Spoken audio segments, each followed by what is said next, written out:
The bar was quiet that night, the low lights throwing a soft golden glow over polished wood and half-filled glasses. Ryan stepped in with a heaviness he couldn't quite shake. It wasn't often that he left home after putting his daughter Lily to bed, but tonight the silence of his small apartment felt unbearable. He wasn't there to drown himself in alcohol, he just needed to sit somewhere that wasn't wrapped in bills, chores, and memories of a life that had grown lonelier than he ever imagined. He took a seat at the counter, ordered a beer, and kept his eyes low until he noticed the woman sitting 2 stools away. She didn't look like she belonged there. Dressed in black, her posture elegant and composed, she held a glass of wine like it was the only company she had. Her eyes, though steady, carried a quiet weight. Emily Carter had spent her day in boardrooms filled with sharp voices and false compliments. As CEO of a massive real estate company, her decisions were worth millions, but at that bar, she wanted none of it. She wanted to be invisible, to sit in silence without anyone expecting her to lead. That's why she noticed the man at the counter. He wasn't staring at her, wasn't trying to impress her, he simply gave a polite nod when their eyes briefly met. It startled her more than any expensive suit ever had.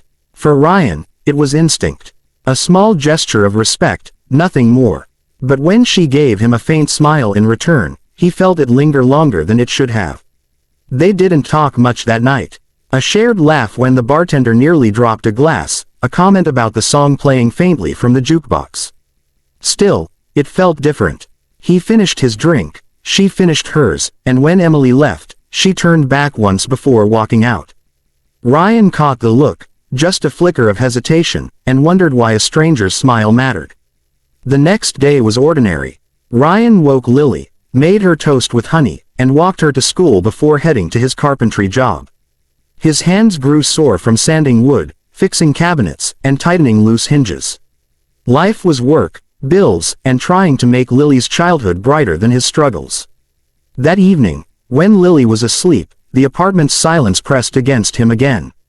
He told himself he wouldn't go back to the bar, it had only been chance, nothing more. But by the time he stepped outside for fresh air, his feet carried him down the same street. Emily had told herself the same. She had sat in her office that morning, buried in contracts, and promised she wouldn't think about the stranger who smiled without expectation. But between calls and meetings, her mind wandered back to him. He hadn't asked her what she did, hadn't tried to impress her. He was just there. Simple, real. By evening, when her driver asked if he should take her home, she surprised herself by saying, "No, take me downtown." She walked into the bar again, and there he was. Ryan's eyes lifted when she entered. He hadn't expected it, yet the sight of her stirred something light in his chest. She hesitated for a moment, then chose the stool right beside him this time. "Back again?" he asked, a smile tugging at his lips. "I thought I'd try my luck," she replied softly, signaling the bartender for another glass of wine. Their conversation that night stretched longer. They talked about books they had half finished, childhood memories that still made them laugh, little details of life that didn't matter to anyone else but mattered there. Emily asked what he did, and he answered, "I fix things, carpentry, repairs. It's not much, but it keeps things moving." He didn't mention Lily yet. She said she worked in real estate, leaving out her title. For the first time in years, she wasn't a CEO, she was just Emily. When they finally left, the night felt shorter than it had been. Ryan walked home wondering why her laughter stayed with him, and Emily sat in her car realizing that she had already decided she would come back again. The following evening, Ryan debated with himself whether he should return to the bar. It wasn't really his place, not the kind of spot a single father on a tight budget belonged in night after night. Yet something about the way Emily had looked at him, the ease of their conversation, had stayed with him longer than it should have. After tucking Lily into bed and checking twice to make sure she was sound asleep, he found himself walking toward the familiar glow of the bar lights again. Emily had gone through her entire day trying to convince herself not to. She had sat through meetings, signed off on proposals, and spoken to directors who waited on her every word, but her thoughts were elsewhere. For the first time in a long while, she had met someone who didn't treat her like a position or a paycheck. That stranger with the rough hands and tired eyes had spoken to her like she was just another face in the room. By the time the evening settled in, she found herself slipping into the same bar, almost against her will.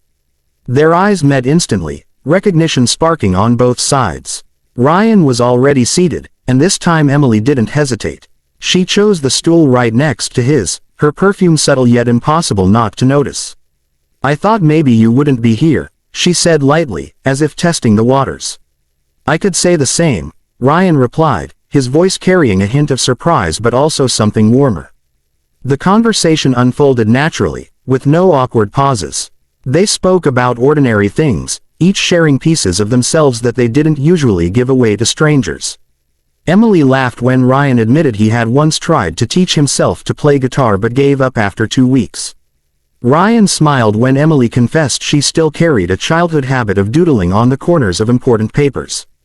These weren't confessions of who they were in the world, but who they were beneath it, and both of them felt the difference. As the night stretched, Emily grew curious. She tilted her head, studying him carefully, and asked, "Do you live alone?" It was an innocent question, but Ryan hesitated, then shook his head. "I've got a daughter, Lily. She's 6. His voice softened at the mention of her name, the hardness of his day melting for just a moment. Emily saw the tenderness in his expression and felt something stir deep inside her. Ryan didn't say much more about Lily that night. He wasn't sure how much he wanted to reveal to this woman he barely knew, though a part of him trusted her more than he should have. Emily, for her part, didn't press. She had seen enough in his eyes to know there was love there, and struggle too. It was something she rarely encountered in her own world of polished smiles and hidden intentions. What Ryan didn't know was that Emily had her own secrets. She wasn't just someone who worked in real estate. She was the woman at the top, the one people feared or envied but never really knew. She enjoyed, perhaps too much, the way Ryan looked at her without that knowledge clouding his eyes. With him, she was Emily, not Carter Real Estate's commanding force. And with him, she felt lighter. When they parted, it wasn't with the casualness of strangers but with the quiet anticipation of people who knew they would meet again. Emily walked out of the bar that night with a faint ache in her chest, realizing she wanted more of this simplicity, more of the warmth she felt in his presence. Ryan walked home conflicted, unsure if he should allow himself to get closer, yet already knowing he wanted to. For both of them, the line between coincidence and intention had blurred. What had started as two lonely people sharing space in a bar was quickly becoming something neither of them had planned, something fragile, real, and impossible to ignore. A week had passed since their second meeting, and the rhythm of their nights at the bar had quietly become something both Ryan and Emily looked forward to. What began as coincidence had turned into a silent agreement. They would find each other there, away from the chaos of their separate worlds. Ryan had opened up a little more each time, sharing small details about Lily and the daily struggle of keeping everything together. Emily listened with a softness Ryan hadn't seen in anyone for a long time. She never made him feel small, never looked at him with pity. Instead, she seemed to admire the quiet strength in his voice when he spoke of his daughter. One evening, Emily surprised him. She didn't go to the bar first. Instead, she asked if she could meet Lily. Ryan hesitated. The thought of introducing someone into his daughter's life wasn't something he took lightly. He had been burned once before, and Lily had suffered through enough change. But there was something in Emily's eyes, a sincerity that made him trust her. After a long silence, he agreed. Emily arrived at his apartment the next evening, stepping into a space that was modest but full of warmth. The furniture was worn, the curtains faded, but the little drawings taped to the refrigerator and the tiny shoes by the door spoke of love more than money ever could. Lily, curious and bright-eyed, looked up at the stranger her father had brought home. Within minutes, Emily was sitting cross-legged on the floor with her, laughing at her stories, admiring her stick figure art. Ryan watched from the doorway, his heart tightening at the sight. He hadn't seen Lily take to anyone so quickly. When Lily finally drifted off to sleep, Ryan and Emily sat together on the small couch, the quiet of the apartment pressing in around them. Ryan looked at her for a long moment before finally asking the question he'd been holding back. "Who are you really, Emily?" His tone wasn't accusing, just curious, but it carried weight. He had sensed there was more to her than the vague, real estate answer she always gave. Emily exhaled, her hands twisting in her lap. For the first time in years, she felt nervous about telling the truth. "I'm the CEO of Carter Real Estate," she admitted quietly. "The company, it's mine. All of it." She looked at him then, bracing for the shift in his eyes, the way people always changed when they learned who she was. Ryan stared at her, shock flickering across his face. The gap between them suddenly felt vast, like two different worlds held together by a fragile thread. He looked away, unsure what to say, his mind racing. He fixed broken tables, she built empires. What business did he have sitting beside her? The next few days were heavy with silence. Ryan pulled back, unsure if he could fit into her world, or if she could ever fit into his.